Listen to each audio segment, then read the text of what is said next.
if we let you go on and on. Okay. Well, hey, that's a good point. Matt, you had said just a minute ago, I wanted to get some clarification from you and get your ideas on a couple of things. You had talked about the separation of church and state. And I was hoping maybe I could get you to elaborate just a little on what you personally believe, and maybe Jeff can do it too, what you personally believe is proper separation of church and state. Do you want to start? No. Okay. Well, I just finished on the last one. I mean, I don't. Okay, I'll start. But my personal belief is that it's not up to me. It's up to what the law says. You know, I mean, I have an understanding of what the law says.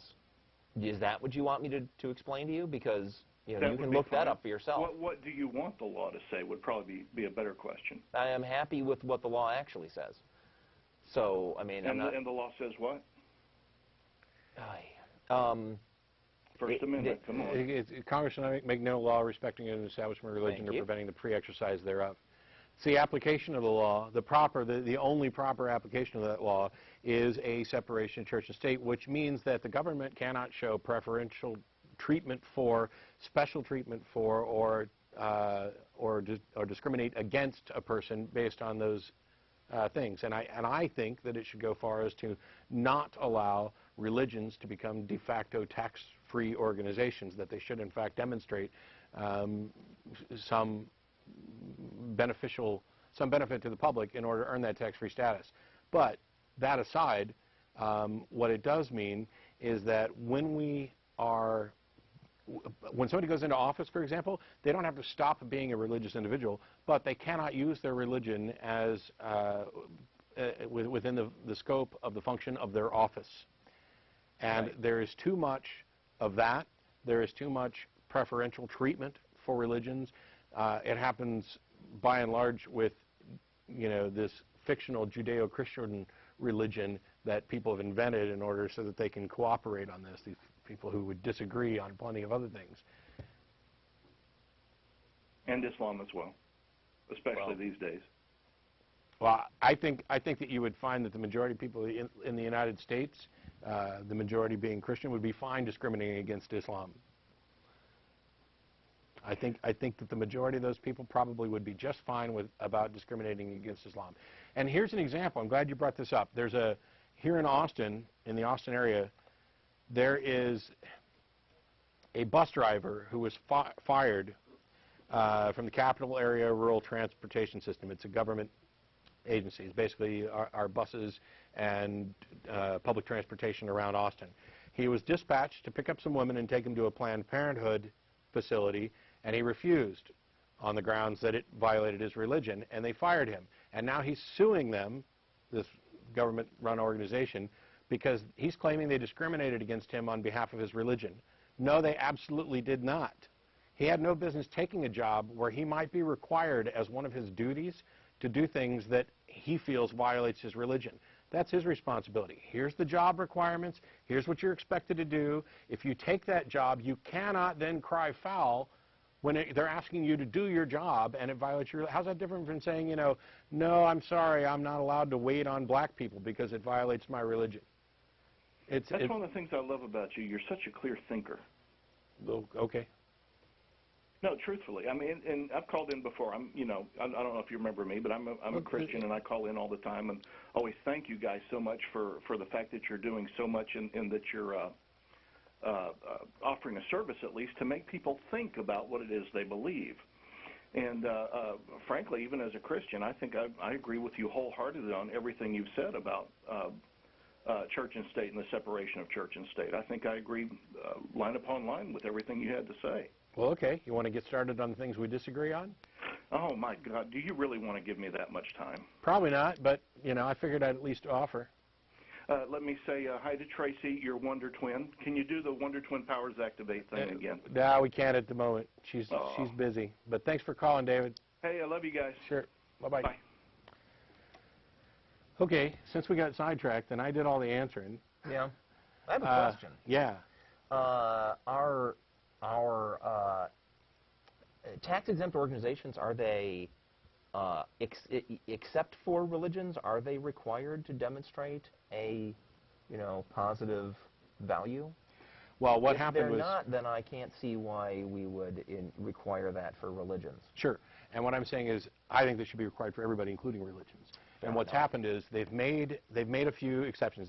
They've said these are the things that we generally think are in the best interest of the public. Things like libraries, charitable organizations, things like that. Yeah. And so they can have a tax-free status. Libraries, charities, educational organizations, etc. Yeah. And then they said, oh yeah, and religion. Right. And so anybody who creates a church and demonstrates that they're a church and is associated, by the way, with one of this list of government-approved religions is automatically tax exempt. Baptist, sure, that's been on the list for ages. Right. Scientology worked their way onto the list. Catholic, yep, you start a new Catholic church, it's automatic. But what that does is not only do I have objections to it because they haven't demonstrated that they're providing any public service that is deserving of tax-free status, but it places the government in the business of sanctioning which claims of religion are religions and deserve a tax-exempt status, and which aren't. And that is the most obvious violation of church-state separation. And this actually came up a few years ago with the Buddhist temple. Yeah. To me, it's absolutely insane that we offer this tax exemption and place the government in the position of saying, yeah, you're a religion and you're not. You're a religion and you're not. How is that not the government making laws with respect to establishments of religion? Right. How is that not a violation of the Establishment Clause? I don't know. The big thing is that it never gets challenged. You know why? Because we live in a country where 70% of the population is benefiting from that. That's it. But Matt in Seattle. It's off the top of my head. I saw it, Matt? Matt? Covered in God, yes. Matt in Seattle? So, no, if I get on, I'll just say, hey, I love the show. Thank you, guys. Okay, well, you got on and you said, hey, I love the show. Thank you, guys. So, cool. All righty. What's next? I don't know. He was calling to say something, evidently, about recent findings having to do with the Higgs boson particle proves God. Well, he's welcome to call back. His position is that because the particle pops into existence is the particle accelerator that proves something can come from nothing. Therefore, it's possible God can create something from nothing. But therefore, it would be possible you don't need God to get something from nothing. Ta-da! Done. We didn't even have to take him on the air. All right. I'm going to roll the dice because we're behind on actually getting our updates, but the lines are full. So I have no idea who this is on line 2, but you're on the air. Am I on the air? You are on the air. Wow, that was quick. Okay. Who is this? Do you guys ever get offers going on mainstream media, like Fox or MSNBC or any of them? No. Would you like to? Sure. Sure, go ahead. All right, I think Are you one of them write people? Them and suggest it. I mean, Knock yourself out. I've said before, as long as it doesn't cost me anything out of my pocket, I'll go anywhere and talk to anybody that wants me to. So, yeah, you know, MSNBC calls and wants me on there, I'm there. Yeah. All right. So on our behalf, you're free to tell them so. All right. Hope you guys do it one of these days. What was your name, sir? My name is Jerry. Hi, Jerry. Thanks for calling. I've been watching you since you've been on, I believe. 97? By the way, Jeff, I owe you a thanks. Your shows on critical thinking were excellent. Thank you, sir. And we even corresponded by email years ago. And I taught my son, and now he's a big shot with a big computer company because he uses critical thinking. Awesome. Awesome. Well, thanks a lot for calling, Jerry. Appreciate it. All righty. Be well. We've got, well, now, it could be Ian and it could be Ian in La Crosse. It's Ian. All right. Hi, Ian. Basically, I called in like about a month ago asking about the transcendental argument for God, and I think I've come up with a response, and I kind of wanted to bounce it off of you and see if it works. Are you calling in to advocate the argument or present a response to the argument? Present a response to the argument. I don't know that we need to waste a whole bunch of time on that. We've already talked about why the argument's bunk. Nobody's come up with a new version of it, and a significant portion of the audience is going to